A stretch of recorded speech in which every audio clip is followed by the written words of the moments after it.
And welcome to Overtime, brought to you by KingsCast at www.kingscast.net. I'm Keith Korneluk. And I'm Chris Kalazewski. History was made today by the Los Angeles Kings, the first time in history of the team that they swept. And they did. Round 3, let's go.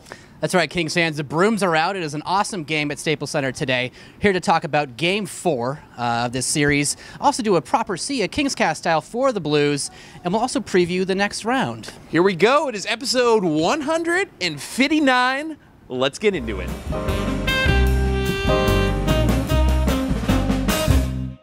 All right, Kings fans. So coming into the Staples Center today at noon, bright and early. I didn't know what to expect. I had a good feeling that, the Blues would come out playing a really solid game today. This is a team that did have a good regular season, that did have nothing to lose. And this Kings team, obviously led up in the first series against the Canucks, but that team actually had skill. The Blues didn't see it. Not so much in this series, that's for sure. You want to talk about two teams that do not match up well against each other. It's Blues-Kings, because really, with the exception of a couple of periods, we've owned the series. No difference today. First period, getting goals by Jordan Nolan and, of course, Dustin Brown. Chris, let's talk about the team game. Everybody buying in, everybody leading the way. Correct me if I'm wrong, Kings fans, with the exception of Jonathan Quick and Rob Scuderi, every single member of the Los Angeles Kings has a goal in the playoffs. Yeah, no, and of course, Simone Gagne and Scott Pars. Of course, not right. Played it all. Right. No, you're right. I mean, it's been scoring from top to bottom. I mean, Green has a bunch of points. Green even has a shorthanded goal. I mean, it has been from top to bottom a full team effort, and what an awesome series. First period, the Kings were playing like they did want to sweep this game. They were all over it, high intensity. The crowd was really into it. One of the loudest I've ever heard it. It's the loudest I've ever heard it. But, getting those huge goals, Dustin Brown's goal. Dustin Brown has been, if it weren't for Jonathan Quick, he would be, I think, a slam dunk. Conn Smythe so far. I'm getting too crazy yet. So far. But had an awesome goal, that put the Kings up 2-1. And, it was looking really good at that point. And this was the Kings team we've been seeing in the playoffs, just relentless. Second period, definitely the St. Louis Blues kicked it up a notch. I mean, I think the Kings registered like 2 shots or something like that in the second period. It was pretty abysmal. St. Louis definitely kicking it up there. But that's when Jonathan Quick, of course, stands on his head, comes up with some big saves, showing why he probably is, if we make it that far, certainly a Conn Smythe candidate. It's been such a great opportunity as Kings fans to watch this team, because you go through the trudges of the regular season and Kings were terrible at points, and now you're getting contribution from everyone on the team. You don't have to rely on Quick as much, but when you do, he's there to make that big save. Kings definitely deserve to win this. I could not be any more happy. I have drunk the Kool-Aid, Kalazewski. Yeah, no, definitely. You look at that second period, though, some concerns. I mean, you can see in the sort of the regular season Kings team that went dozens of games without more than 1 goal, and they were really holding on by a thread. I thought their power play still was not clicking, really at all today.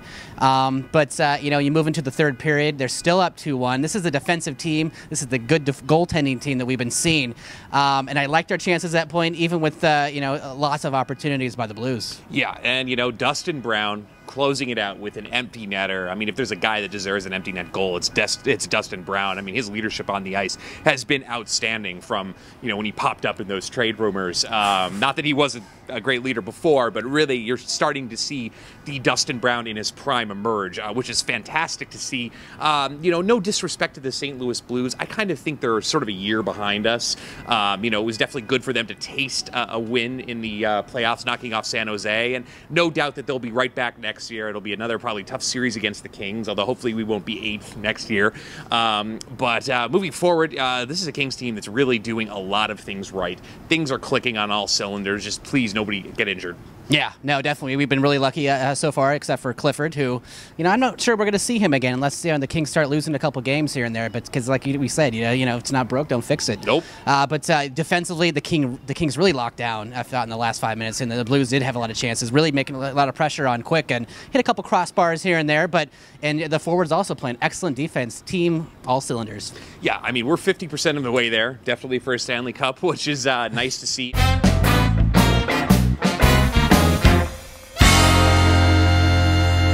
Moving forward, we're playing the winner of Phoenix and Nashville. Nashville, when we first started, I said, please, God, don't let us play the Nashville Predators. Well, they're showing a few chinks in their armor there, definitely. Yeah. Phoenix playing, again, Dave Tippett, very defensive hockey. It's going to be a hard series no matter how it is, but maybe I'm being a little bit of a homer, but I really think that the Kings have the opportunity to close out in the Western Conference Finals. I really and truly believe that if they continue to play how they've been playing, and if Daryl Sutter puts them up at a hotel for the next series at home.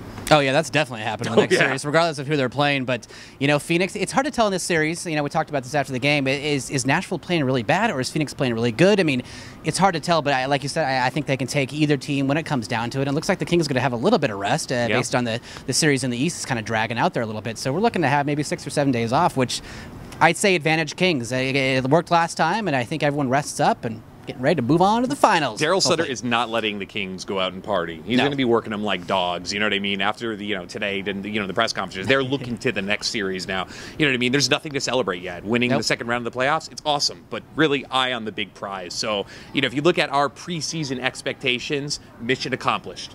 Took it to the Western Conference Finals. That's where we wanted to be. The difference is now with the additions we've made, with Daryl Sutter, the way the team's playing, I don't know, Chris, I think sky's the limit. Yeah, definitely. It was before the season, it wasn't just the players and the fans who thought. I mean, everyone was like, this is a Western Conference team, and everyone said it was on paper. But like you said, boom! All right, Kings fans, it's that favorite time at the end of a playoff series win. We are going to give a little see ya to the St. Louis Blues. Hey, Blues. Hey, at least you got the number 2 seed. Hey, that's pretty cool for a young team. Everyone was talking about how advantage goaltending, advantage defense, and the Kings were just there for the ride, and we're going to close it out in 5 or 6. I didn't see it. Kings were the better team. See ya! St. Louis, the only thing you're really known for are mediocre ribs in the arch, so we gots to say, see ya! Elliot. I heard you were a pretty fantastic goaltender during the regular season. Sure, you beat out the Sharks. That's pretty awesome. But in this series, you were by far the second best. You looked like the Elliot from Ottawa and Colorado. So we really, really, really got to say, see ya! St. Louis, your power play was outstanding against the San Jose Sharks, and you were ready to take this series with 6 power play goals a game. Well, you got none in any of the games. It happens. See ya! Hey, Blues. Blues players. Blues coaches. And Blues fans, you know what? We're heading to the Western Conference Finals. You're heading for early tea times. You're welcome. See ya!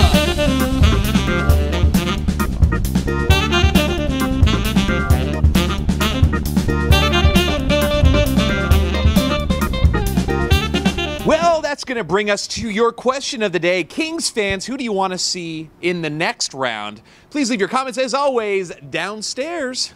All right, Kings fans, we'll be right back at you. Not sure when, but it will be for the Western Conference Finals whenever that decides to start.